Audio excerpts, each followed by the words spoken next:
I want you to think about what you feel when you get dressed up, or you put on a tux, or you put on a nice suit and you go to an event. And I want you to think about how that feels. I want you to think about how powerful you feel, how successful you feel, even if you're not. You know, even when I was broke and I put on a suit, I felt like a fucking baller, all right? And I want you to think about that feeling. And I want you to think, what if you woke up every single day with that feeling? What if you woke up every single day with that confidence? What if you woke up every single day feeling like the baddest motherfucker in the room, and you walked around with that everywhere you went? How different would your life be? How different would your relationships be? How different would your career be? How much better would you advance in your career? Because let me tell you something. When you can embody those feelings in your day-to-day life, you figured out something extremely special. And that something extremely special is special because most people can never figure it out. And let me tell you why you feel special when you put on that suit or that tux or that dress. It's because you're paying attention to the details, all right? Your every single detail of your physical appearance is at its maximum, and that makes you feel good. But how do we translate that into day-to-day life? Because even people who wear suits know that if you wear a suit every day, it loses its luster. If you wear a tux every day, they call you a waiter, okay? It's not the tuxedo, it's not the dress, it's not the suit that makes you feel that way. It's the pride and your attention to detail, all right? And this is how successful people cultivate this feeling over the course of their everyday life. Okay, you ever know someone who's successful that radiates that energy?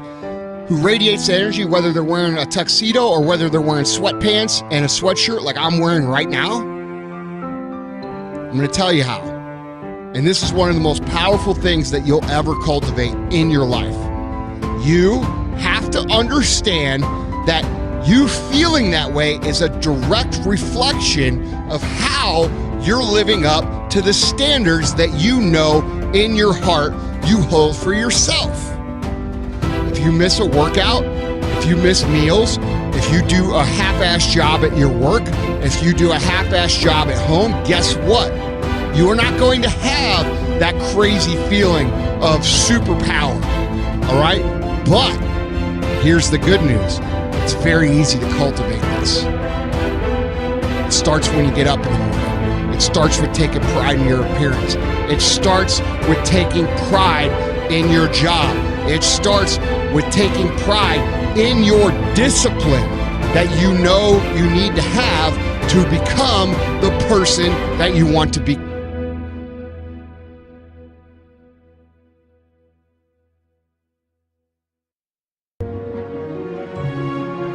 Impulse Vision BK. It's possible. Do you know yourself, or do you aspire to be something you might actually not be? Completely in this incredible place of unlimited options.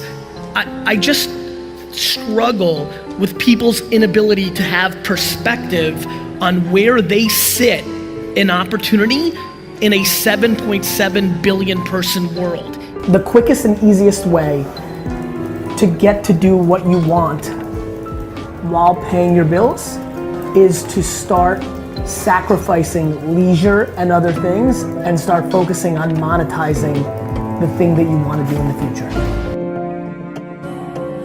Your rank amongst the 7.7 billion people in the world when it comes to opportunity is ridiculous. To have a special life, you have to do special things.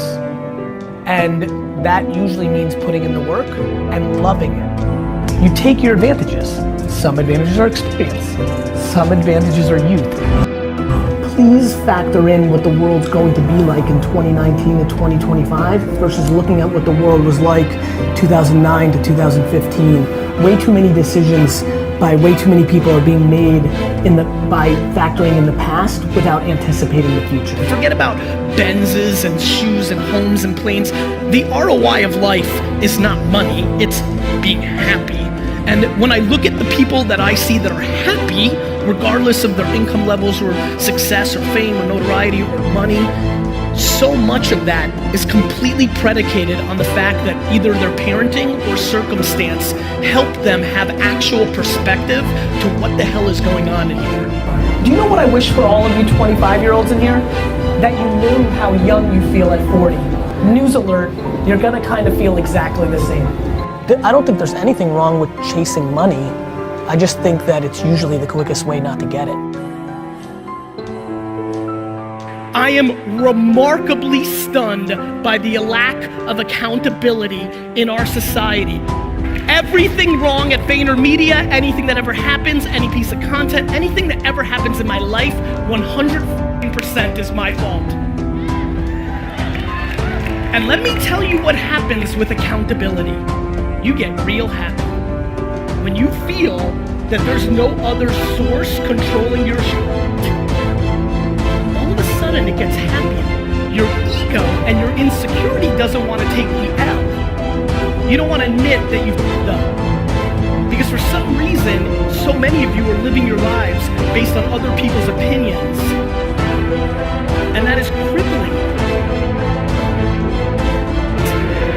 The one thing that connects everyone here, regardless of winning, you're losing, company, employee, entrepreneur, the one thing from coast to coast that connects every person here is the one asset that we should all be chasing is attention.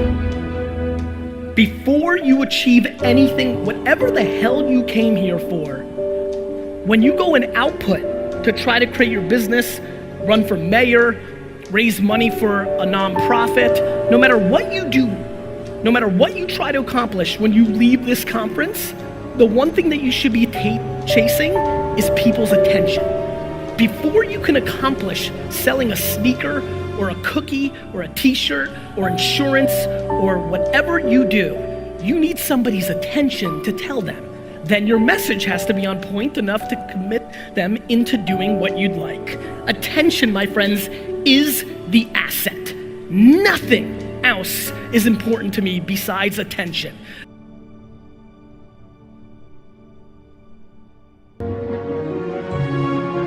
Impulse Vision BK. It's possible. I think that the people that are discovering how to unleash their greatness are people who have the mental resiliency and the courage to face failure, that you will fail your way to greatness, that most people allow their fear of failure to outweigh their desire to succeed. When you're willing to fail again and again and again, when you make up your mind to become unstoppable, when you make up your mind to become a no matter what person, then that will then give birth to a part of yourself that you don't know right now. Do you have the courage to act outwardly on what you see inwardly?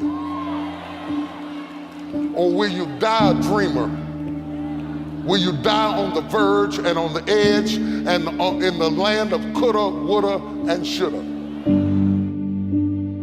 I'm going to drop something on you. It takes courage to be successful.